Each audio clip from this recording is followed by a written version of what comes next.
오늘도 고고 바이블에 놀러온 친구들 환영해. 오늘은 마태복음 21장에서 22장. 렛츠 고고고. 마태복음 21장. 그들이 예루살렘에 가까이 와서 올리브 산기슭에 있는 벳바게에 이르자 예수께서는 두 제자를 보내시며 그들에게 말씀하셨습니다. 너희는 저 건너편 마을로 가라. 거기에 가면 나귀 한 마리가 새끼 나귀와 함께 묶여 있을 것이다. 그 나귀들을 풀어서 내게로 끌고 와라. 만일 누가 너희에게 무슨 말을 하거든 주께서 필요로 하신다고 말하라. 그리하면 나귀들을 곧 내어줄 것이다. 이는 예언자를 통해 하신 말씀을 이루시려는 것이었습니다. 시온의 딸에게 말하라. 보라, 너희 왕이 너희에게 오신다. 그분은 겸손하셔서 나귀를 타셨으니 어린 나귀 곧 멍에 매는 짐승의 새끼다. 제자들은 가서 예수께서 시키신 대로 했습니다. 그들은 나귀와 새끼 나귀를 끌고 와서 그 등 위에 자기들의 겉옷을 얹었습니다. 그러자 예수께서 그 위에 앉으셨습니다. 큰 무리가 겉옷을 벗어 길에 폈고 어떤 사람들은 나뭇가지를 꺾어서 길에 깔기도 했습니다. 앞서가는 무리들과 뒤따라가는 무리들이 외쳤습니다. 다윗의 자손께 호산나! 주의 이름으로 오시는 분께 복이 있도다. 지극히 높은 곳에서 호산나! 예수께서 예루살렘에 들어가시자 온 성이 떠들썩해졌습니다. 사람들이 물었습니다. 이 사람이 누구요? 무리가 대답했습니다. 이분은 갈릴리 나사렛에서 오신 예언자 예수라오. 예수께서 성전에 들어가셔서 성전에서 장사하던 사람들을 모두 내쫓으셨습니다. 예수께서는 돈 바꿔주는 사람들의 상과 비둘기를 파는 사람들의 의자도 둘러엎으셨습니다. 예수께서 그들에게 말씀하셨습니다. 성경에 이렇게 기록돼 있다. 내 집은 기도하는 집이라 불릴 것이다. 그런데 너희는 이 성전을 강도의 소굴로 만드는구나. 성전에서 눈먼 사람들과 다리를 저는 사람들이 예수께로 나아오자 예수께서는 그들을 고쳐주셨습니다. 그러나 대제사장들과 율법학자들은 예수께서 행하신 놀라운 일들과 어린아이들이 성전에서 다윗의 자손께 호산나 하고 외치는 것을 보고 화가 났습니다. 그들이 예수께 물었습니다. 이 어린아이들이 무슨 말을 하는지 들립니까? 예수께서 대답하셨습니다. 물론이다. 너희는 주께서 어린아이들과 젖먹이들의 입에서 찬양이 나오게 하셨다 하신 말씀을 읽어보지 못했느냐? 그리고 예수께서 그들을 떠나 성 밖 베다니에 가서 그날 밤을 지내셨습니다. 이른 아침 성으로 돌아오는 길에 예수께서는 시장하셨습니다. 예수께서 길가에 있는 무화과 나무 한 그루를 보고 가까이 가셨습니다. 그러나 잎사귀 밖에는 아무것도 없으므로 그 나무에게 말씀하셨습니다. 다시는 내가 열매를 맺지 못할 것이다. 그러자 즉시 나무가 말라 버렸습니다. 제자들은 이것을 보고 놀라 물었습니다. 어떻게 무화과 나무가 이렇게 당장 말라버렸습니까? 예수께서 대답하셨습니다. 내가 진실로 너희에게 말한다. 너희가 믿고 의심하지 않으면 이 무화과 나무의 한 일을 너희도 할 수 있을 뿐 아니라 이 산에게 들려서 바다에 빠져라 하고 말해도 그대로 이루어질 것이다. 너희가 기도할 때 무엇이든지 믿고 구하는 것은 다 받을 것이다. 예수께서 성전에 들어가서 가르치고 있을 때 대제사장들과 백성의 장로들이 예수께 와서 물었습니다. 당신이 무슨 권세로 이런 일을 하는 것이요? 누가 이런 권세를 주었어? 예수께서 대답하셨습니다. 나도 한 가지 물어보겠다. 너희가 대답하면 내가 무슨 권세로 이런 일을 하는지 말해주겠다. 요한의 세례가 어디서 왔느냐? 하늘로부터냐? 아니면 사람으로부터냐? 그들은 이것을 두고 서로 의논하며 말했습니다. 우리가 하늘로부터 왔다고 하면 저 사람이 그러면 왜 요한을 믿지 않았느냐고 할 테고, 그렇다고 사람으로부터 왔다고 하면 사람들이 요한을 예언자로 믿고 있으니 두려울 따름이다. 그래서 그들은 예수께 잘 모르겠다 라고 대답했습니다. 그러자 예수께서 말씀하셨습니다. 그렇다면 나도 무슨 권세로 이런 일을 하는지 너희에게 말하지 않겠다. 너희는 어떻게 생각하느냐? 어떤 사람에게 두 아들이 있었다. 그 사람이 맏아들에게 가서 얘야, 오늘 포도원에 가서 일하여라 하고 말했다. 맏아들은 싫습니다라고 대답했지만 그 뒤에 그는 뉘우치고 일하러 갔다. 그 후 아버지는 둘째 아들에게 가서 똑같이 말했다. 둘째 아들은 예, 아버지라고 대답만 하고는 가지 않았다. 두 아들 가운데 누가 아버지의 뜻을 행했느냐?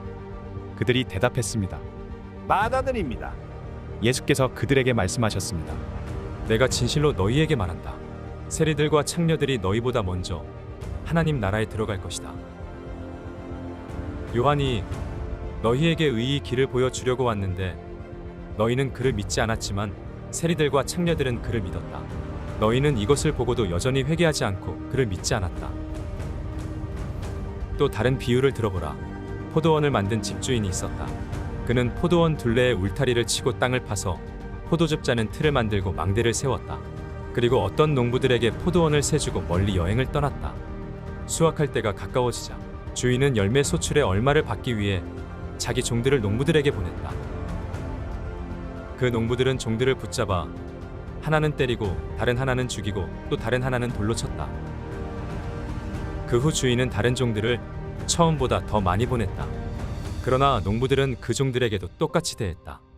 마침내 주인은 그들이 내 아들은 존중하겠지라며 자기 아들을 농부들에게 보냈다. 그러나 농부들은 그 아들을 보자 자기들끼리 수군거렸다. 이 사람은 상속자다. 가서 그를 죽이고 그의 유산을 빼앗아 버리자. 그래서 그들은 아들을 붙잡아 포도원 밖으로 끌어내 죽이고 말았다. 그렇다면 포도원 주인이 돌아와서 이 농부들에게 어떻게 하겠느냐? 그들이 예수께 대답했습니다. 주인은 그 악한 사람들을 처참히 죽이고 제때에 소출의 열매를 바칠 수 있는 다른 농부들에게 포도원을 내어줄 것입니다. 예수께서 그들에게 말씀하셨습니다. 너희가 성경에서 이런 말씀을 읽어보지 못했느냐? 건축자들이 버린 돌이 머릿돌이 됐다. 주께서 이렇게 하셨으니 우리 눈에 놀라울 뿐이다. 그러므로 내가 너희에게 말한다. 하나님 나라를 너희에게서 빼앗아 그 나라의 열매 맺는 백성에게 줄 것이다. 누구든지 이 돌 위에 떨어지는 사람은 산산조각이 날 것이며 이 돌이 어느 사람 위에 떨어지든지 맞는 사람은 가루가 될 것이다. 대제사장들과 바리새파 사람들은 예수의 비유를 듣고서 그것이 자기들을 가리켜 하시는 말씀인 줄을 알아차렸습니다. 그들은 예수를 체포하고 싶었지만 백성들이 두려웠습니다. 사람들이 예수를 예언자로 여기고 있었기 때문입니다. 마태복음 22장. 예수께서 다시 비유를 들어 그들에게 말씀하셨습니다. 하늘나라는 자기 아들을 위해 결혼 잔치를 베푸는 왕과 같다. 왕은 자기 종들을 보내 결혼 잔치에 초대받은 사람들을 불러오게 했다. 그러나 그들은 오지 않겠다고 했다. 왕은 다시 다른 종들을 보내면서 말했다. 초대받은 사람들에게 내가 만찬을 준비했다고 전하라. 황소와 살찐 송아지를 잡았고 모든 것이 준비됐으니 어서 결혼 잔치에 오시라고 하라. 그러나 초대받은 사람들은 들은 척도 하지 않고 제각기 가버렸다. 어떤 사람은 자기 밭으로 가고 어떤 사람은 장사하러 가버렸다. 그리고 또 다른 사람들은 그 종들을 붙잡아 모욕하고 죽이기까지 했다. 격분한 왕은 자기 군대를 보내 그 살인자들을 죽이고 그들의 도시를 불태워버렸다. 그리고 왕은 자기 종들에게 말했다. 결혼 잔치는 준비됐으나 내가 초대한 사람들은 자격이 없다. 너희는 길거리로 나가 만나는 사람마다 잔치에 오라고 초대하라. 그래서 종들은 길거리에 나가 악한 사람이나 선한 사람이나 눈에 띄는 대로 사람들을 모두 모아들였다. 그렇게 해서 결혼 잔치 자리는 손님으로 가득 차게 됐다. 그런데 왕이 손님들을 보려고 들어왔다가 거기 어떤 사람이 예복을 입고 있지 않는 것을 보고 물었다. 이복의 친구, 그대는 어떻게 결혼 예복도 입지 않고 여기에 들어온 거요? 그는 아무 대답도 할 수 없었다. 그러자 왕이 종들에게 말했다. 이 사람의 손과 발을 묶어 바깥 어두운 곳으로 내쫓으라. 거기서 슬피 울며 이를 갈 것이다. 이와 같이 초대받은 사람은 많지만 선택받은 사람은 적다. 이에 바리새파 사람들이 나가 어떻게 하면 예수의 말을 트집잡아 함정에 빠뜨릴까 궁리했습니다. 그들은 자기 제자들과 헤롯 당원들을 예수께 보내 물었습니다. 선생님, 우리는 선생님이 진실한 분이시며 진리에 따라 하나님의 도를 가르치신다고 알고 있습니다. 그리고 사람을 겉모습으로 판단하지 않기 때문에 사람에 의해 좌우되는 분이 아니신 것도 압니다. 그러니 말씀해 주십시오. 선생님의 의견은 어떻습니까? 저희가 가이사에게 세금을 바치는 것이 옳습니까? 옳지 않습니까? 그러나 예수께서는 이들의 악한 속셈을 알고 말씀하셨습니다. 이 위선자들아, 왜 너희가 나를 시험하느냐? 세금으로 내는 돈을 내게 보이라. 그들이 데나리온 하나를 예수께 보여드리자 예수께서 그들에게 물으셨습니다. 동전에 있는 얼굴과 새겨진 글자가 누구의 것이냐? 그들은 가이사의 것입니다. 라고 대답했습니다. 그러자 예수께서 그들에게 말씀하셨습니다. 그러므로 가이사의 것은 가이사에게 바치고 하나님의 것은 하나님께 바치라. 그들은 예수의 말씀을 듣고 경탄했습니다. 그리고 예수를 남겨둔 채 떠나갔습니다. 같은 날 부활이 없다고 하는 사두개파 사람들이 예수께 와서 질문했습니다. 선생님, 모세는 남자가 자식 없이 죽게 되면 그 동생이 형수와 결혼해서 형을 위해 자식을 낳아주어야 한다고 말했습니다. 그런데 우리 가운데 7 형제가 있었습니다.